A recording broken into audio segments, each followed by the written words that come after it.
कोयटा में फायरिंग के दो मुख्तलिफ वाक़ियात में पुलिस एहलकार समेत 2 अफराद जाँ बहक हो गए। जानते हैं डॉन न्यूज के नुमाइंदे अब्दुल्ला जहरी से। जी अब्दुल्ला, अपडेट कीजिएगा। जी बिल्कुल, कोयटा में फायरिंग के 2 अलग अलग वाक़यात नुमा हुए, जिसके नतीजे में एक पुलिस एहलकार समेत 2 अफराद जाँ बहक हो चुके हैं। दरियाफ्त कोयटा के इलाके अन्ना बाईपास जहाँ पे नामालूम मुसल्लह अफराद ने फायरिंग करके पुलिस एहलकार को कत्ल कर दिया और फरार होने में कामयाब हुए। जबकि दरियाफ्त के इलाका है जहाँ बर्मा होटल के करीब निजी अदालत है, जहाँ अदालत के करीब ही नामालूम मुसल्लह अफराद ने फायरिंग की।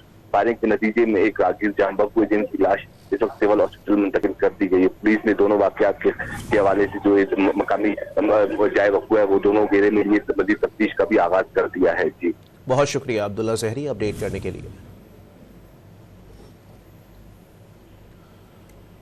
आपको बताएं कि कोयटा में फायरिंग के 2 मुख्तलिफ वाक़यात में पुलिस एहलकार समेत 2 अफराद जाँ बहक हो गए हैं। सरियाब रोड पर सेशन कोर्ट के करीब फायरिंग से भी एक शख्स जाँ बहक हो गया। आपको बताएं कि कोयटा में फायरिंग के 2 मुख्तलिफ वाक़यात में पुलिस एहलकार समेत 2 अफराद जाँ बहक हो गए हैं।